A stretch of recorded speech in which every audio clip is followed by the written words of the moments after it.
What's up, guys? Joe, the Odyssey Off-Road here. Got a little fun one. Quick video. Installing some skid plates on the Canam Renegade here. So for those of you who do not know, the XXC comes with a aluminum skid plate that covers the middle section of the ATV. In the rear, they give you absolutely nothing as the frame is exposed. And in the front, it's just a couple plastic pieces. So what I did is I ordered the rear extension piece and the front extension piece from Canam. They also make side pieces that'll go under the footwells. I don't have those yet. When I get them, I do plan on getting them. We can make another video at that point. But this is going to cover basically the front and the rear, so it'll be the full belly, front to back will be covered, with the exception of the footwells at this point.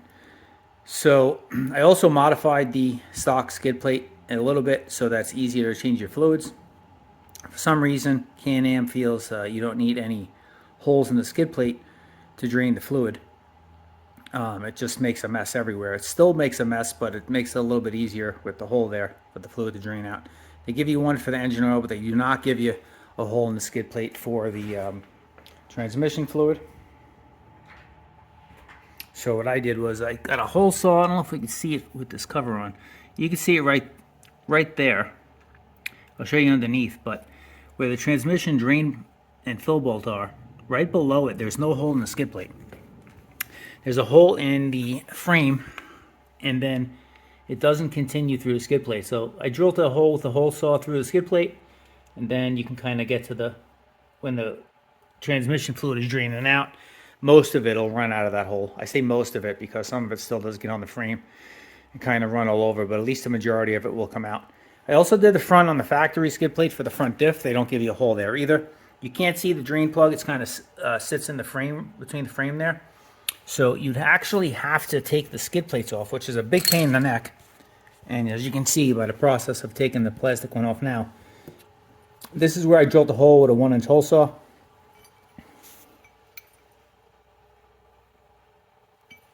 So you can get to that drain bolt there. Makes it easy. It's just a little Allen head. You can take it out, fluid will come out, and you can put it back in. But the factory front section is two plastic pieces. You got this piece here, and then there's another piece that attaches here and wraps around the front. And I'll show you. I already took that one off. So once you get that front piece off, you have to take the two bolts that hold the low part of the bumper off so that you can get this plastic skid off here, the second piece. And then there's two Torx screws that go here with 10mm nuts that you're going to have to get off from the top with another ratchet. So you're going to need two tools. You're going to need a socket with an extension on the top with a 10mm and then the Torx on the bottom.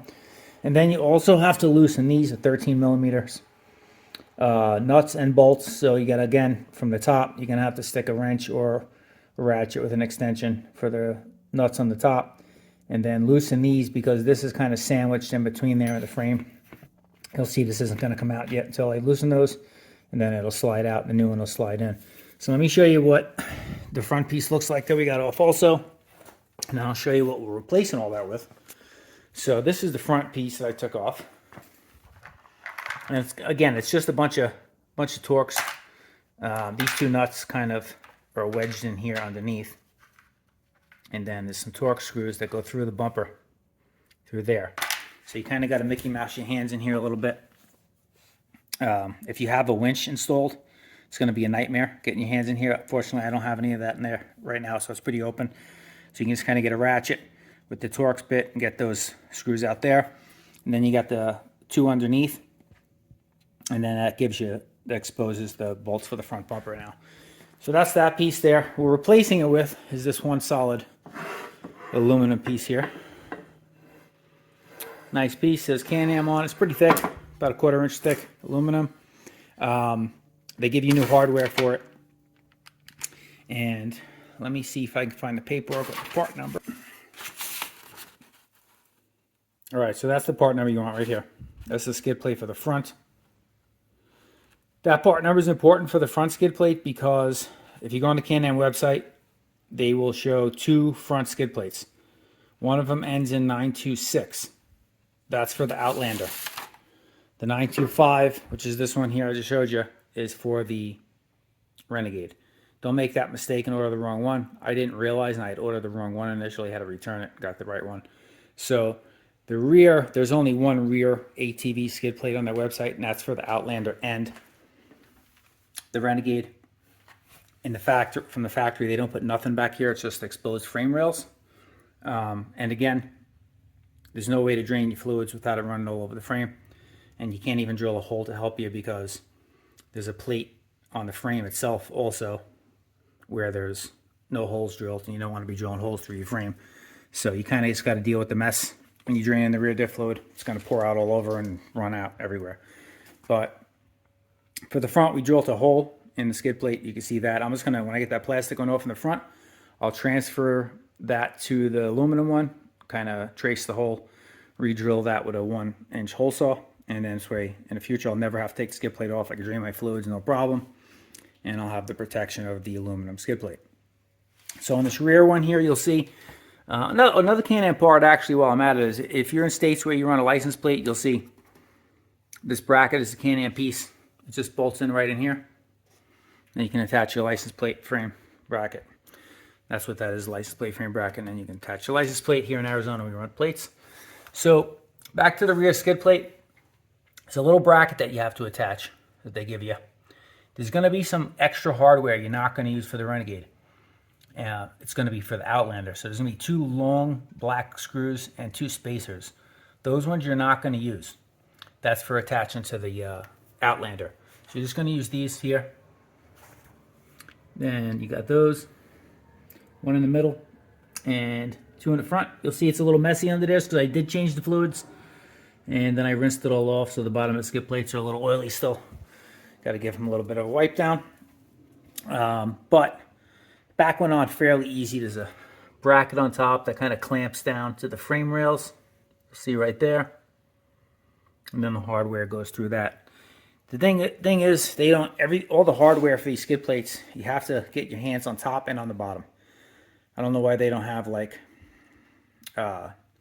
pre-attached threaded holes on the top skid plates or something to make it easier, but you do got to get your hands on the top for the most part for the nuts and the bolts on the bottom. So that's the only difficult part about installing it, but for the most part you have access, and it's not too bad. Just take your time.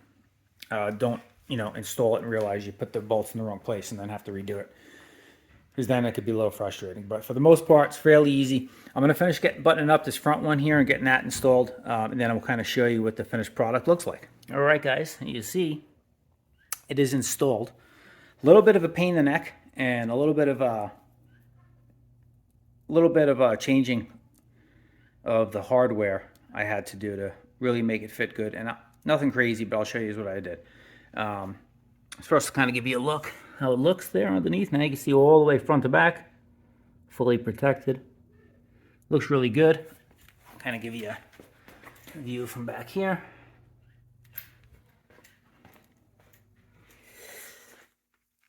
Really nice looking from the front, aggressive. See that aluminum skid plate coming up, so there's the black piece of plastic.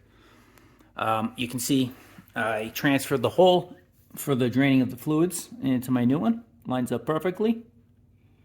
And then once you loosen the hardware for the main skid plate in the middle to get the sucker out, you can go ahead and tighten that back up, because this doesn't slip under that one like the plastic one did. So you can go ahead and tighten that back up. And then you're going to use these 2 flat-headed bolts here that go through. And then there's nuts on the back side you're going to use. They are a pain in the neck to get to. I'll show you from the top. And then you have these 2 torque screws and 10mm nuts on the back side. And I will show you guys what I did.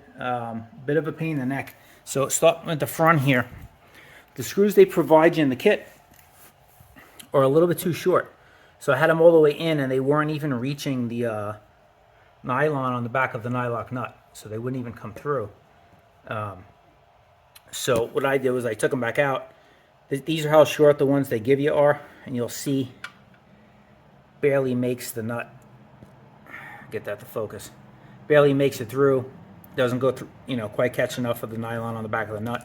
So I didn't really feel great about that. So I just reused the torque screws that I took out of the factory plastic skid plate. They were a lot longer and worked perfectly. It's the same exact screw, only a little bit longer. So you'll have everything you need.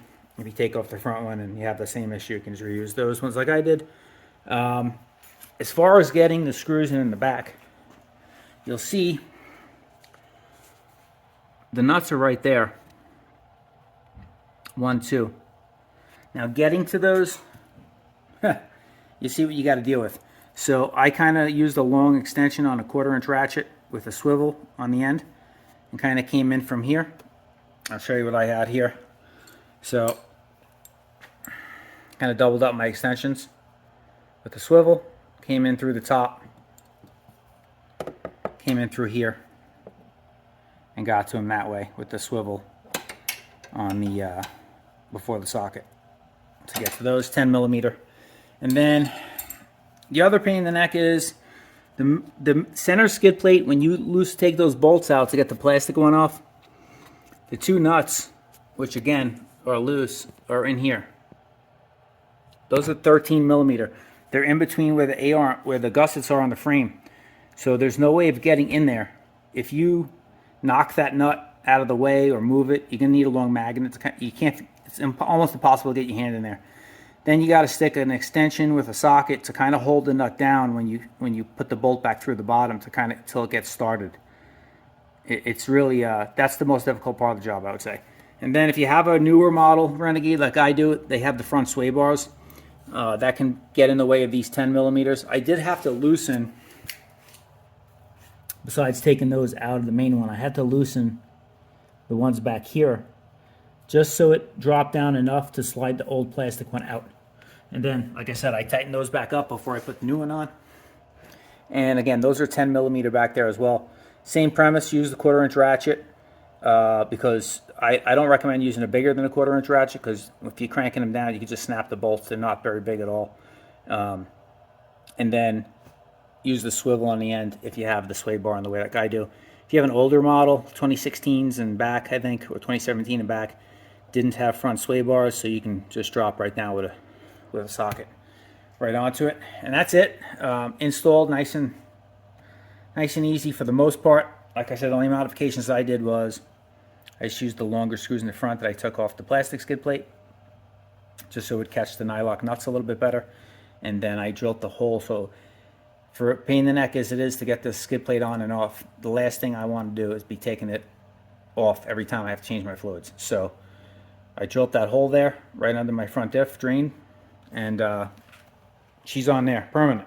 So I don't have to worry about taking it off, put it back on, dealing with all that. So that's it for this one for now. We're going to get the side ones at some point to go under the footwells, and they attach under here as well. Cover up your feet so you don't damage. This is just plastic, and then you have the 2 pieces of metal from the frame coming out. So you don't damage that. We'll get the full pieces on there. I've already hit the driver's side. I say driver's side like I'm in a car, but the left side footwell on a rock already. So didn't really do any damage. There's a little nick right there, but you can see it is prone to, hitting stuff and bending. So put a little extra protection under there, and then the whole bottom is really just encased with a 1/4-inch aluminum skid plate, and you're fully protected from everything. So that's always nice, even if you don't think you're going to need them. It's better to be safe than sorry. It's a lot cheaper to buy a skid plate and cover everything up than it is to damage, your frame, or come up and puncture your engine or your differential or something like that, and then you have a bigger problem. So that's it for this one, guys. Thanks for tuning in. Hope you guys enjoyed the Renegade content. We got some more coming up on my wife, some mods we're doing on that, and I got a video dropping soon, probably for the 4Runner. And that's it for this one. Like I said, thanks for watching. Smash the thumbs up button on your way out if you haven't subscribed already. Please consider subscribing to the channel, and follow us on Instagram at Odyssey_offroad. Get out there and ride safe. We'll see you on the next one.